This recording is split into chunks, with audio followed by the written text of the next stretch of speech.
Let's move on to our fourth main topic today. Chris, what is our fourth main topic today? This one comes from Danny Magic. Great name. Hey guys, when I was watching you talk about Tony Stark appearing in Black Widow next year, I got very curious if they could bring Black Widow herself back. If Black Widow is a huge hit for Marvel, do you think they'd want to make a sequel or even just bring her back into the Avengers? What do you think, guys? Would Black Widow make a return? Okay, so, look, we all know the MCU is actually the MCFDU. It is the Marvel Cinematic Fake Death Universe. Nothing dies in the MCU. Nothing dies and stays dead unless your name apparently is Quicksilver. That's fine. They all come back. They always come back. I've told you before, Robert Downey Jr. will at some point come back. I don't care what he says now. So will Chris Evans and all that kind of stuff. Now, the one we haven't talked about, though, a lot is, of course, Scarlett Johansson. You know, with her Black Widow character, dying in the events of Endgame. What happens? It's an interesting theoretical question that Magic brings up. Let's say Black Widow comes out, all right? I do not believe Black Widow will be a billion-dollar film, but it's an MCU film, so of course it carries the potential.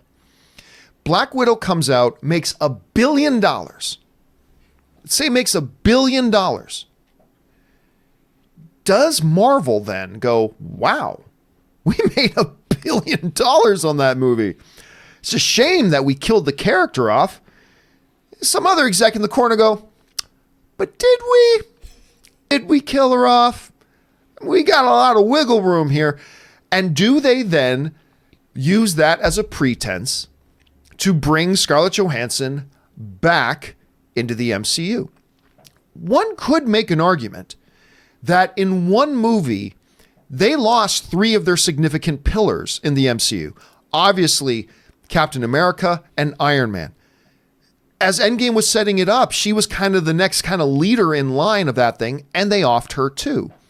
You could, I think, from a game plan perspective, make the argument that the MCU, and remember, we haven't seen any MCU films, like the real bulk of the MCU outside of Spider-Man Far From Home yet, in this universe that exists without all 3. But I think from a game plan point of view, you could do a lot worse than to bring back, to use sports terminology, Rob, a veteran presence in the locker room. Sometimes a team will go out, let's say they got a young, hot quarterback, but they want to go out and get a more veteran, established quarterback to be the backup, be that leader in the locker room, show the ropes to everybody. It just kind of anchors the team, all that kind of stuff. You could do worse than to say, we need another one of the OG prominent in here. Thor's going to be off doing whatever he's doing. But to have somebody actually around the core of the MCU, we could probably use a Black Widow presence in there. Especially when you're seeing that Marvel right now is starting, remember, the first 21 movies ever put out, or 22 movies put out by the MCU, were all had as their main leads, all men. All 20 plus films. So Marvel is in a state right now where they're starting to tear down that agenda to keep women out of the lead roles. We've got our Captain Marvel movie. We've got our Black Widow movie coming. There's going to be more. We already know there's a Miss Marvel show coming. We got She-Hulk coming. There's some exciting things happen. It would seem strategically to make sense to bring her back. Question is, will they? I'm going to tell you this, Rob. I don't think Black Widow makes $1 billion at the box office. I don't think, but it's certainly a potential. And if it does, I give it 6 months after that movie that we hear that Scarlett Johansson is returning to the MCU, period. I believe they're going to do it. This is the MC Fake Death universe. I have no doubt about that. So that's my thoughts on that. Rob, what do you think is going to happen? Well, I mean, first of all, Endgame provided, and the new Loki TV series provides a roadmap for how this can work. I mean, Loki died in Infinity War. He's dead. But he died twice other times before that, too. Right, but I mean, he was definitively dead. And then you go and you see what happened through the quantum realm. They go into a different time period, a different universe, a different quantum universe, and Loki's not dead. And the Loki we know from the TV series we saw in Endgame, the new Loki series, is the Loki from that universe. It's not our Loki, it's a different Loki. We saw Nebula kill a different Nebula from a different universe. Gamora died, and then we got another yet she's Gamora back. back. But these are not the same characters. They're different incarnations of the characters from different universes and canonical. And to me, I love this idea. There's a Star Trek: The Next Generation episode where you find out that Riker was duplicated on a planet because of a transporter accident, and two Rikers have to deal with one another.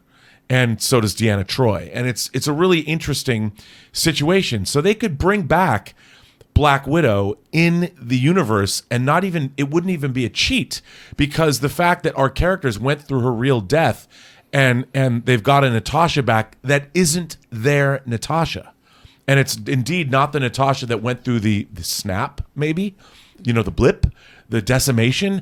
And how do you deal with a character that you have known for 5 years going through an apocalyptic event that never went through that apocalyptic event? There's all kinds of interesting, legitimate ways of telling stories that are right out of comic books that could be cool. So I don't necessarily have a problem with that. The question is, will they do it? Will they bring her back? Now, this is a prequel film. They could make prequel movies. They could tell Natasha Romanoff stories for 10 years before, assuming they can use de-aging technology or whatever, before the MCU even began, and I'd be cool with that.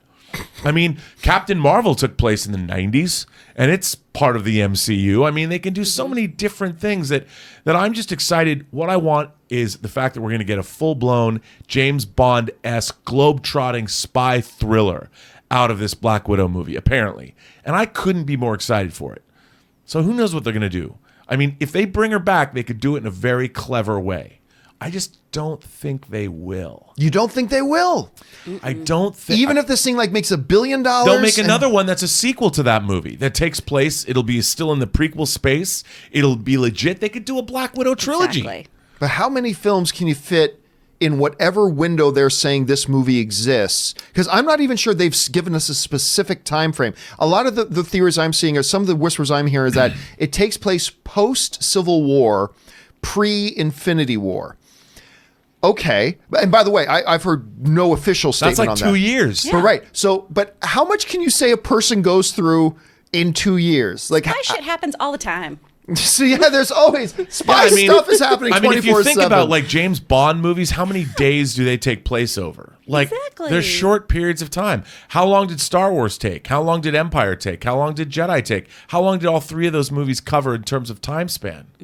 But doesn't there, and this is my issue with prequels in general, and obviously there are some prequels I like, but isn't, at some point though, it's a little tough, because when you're watching a prequel, there's only so many things that can actually happen, because you are confined in your reality to whatever happens in the movie that comes afterwards. So you can't do anything in a particular story that would bump or circumvent the way we know the outcome turns out leading into the next movie, right? So she could fall in love in a movie, right? And start to develop a romantic interest. Well, that guy's not going to be here long, because he's certainly not a part of the picture by the time Infinity War comes around, or what have you. So going to the well once with something like that, maybe trying to do a series of films all living in this giant shadow of, there's only so much you can do. I don't know. I don't know, man. Look at a movie like Rogue One. Rogue One was, but about again, that was incident. a one shot. It was a one shot, but how many characters? You could have done 3 movies leading up to, if you did a trilogy and you knew that it was going to end right before Star Wars, you could have met all those characters. You could have watched the fall of Jeddah and the Empire invading the Kyber crystal mines and all that. There's plenty of stuff you could do. And by the way, to your point, we're getting a Cassian Andor show, or R2 or K2 Fast, K2 Furious. Yeah, as Alan Tudyk said. I don't know, Chris. I'm thinking this movie makes $1 billion. They're just going to straight up bring her back. I think they will, because they've never shown any apprehension about bringing any character back, including Loki, which they've done thrice. But do you think they're just going to keep her dead, and maybe if they're going to do a new movie, it'll just be prequel stuff, or what do you think they're going to do? I think they shouldn't bring her back, because it cheapens her sacrifice. But should or shouldn't isn't the question. I know. And I'm obviously all for, female characters not getting fridged. We see male characters getting reborn and resaved and getting exoskeletons all the time in comics, while women stay in wheelchairs and don't get an exoskeleton. Looking at you, Bruce Barbara Wayne. Gordon? Rude. But If it makes a lot of money, I'm sure they'll do something. But we have opportunities to put ScarJo in other things. And she said that she can play anything, so she can play a ghost pretty well, I'm sure. So, let's have her show up in the multiverse of madness. Let's have her show up in those parallel dimensions. We can do all the different worlds and time travel tropes that you love so much, John. But I don't think they should bring her back. But man, money's pretty cool, right? So they probably will if this does well. I just don't do it, though, Disney. It cheapens the whole thing. A death needs to stick, and it can't just be Tony's.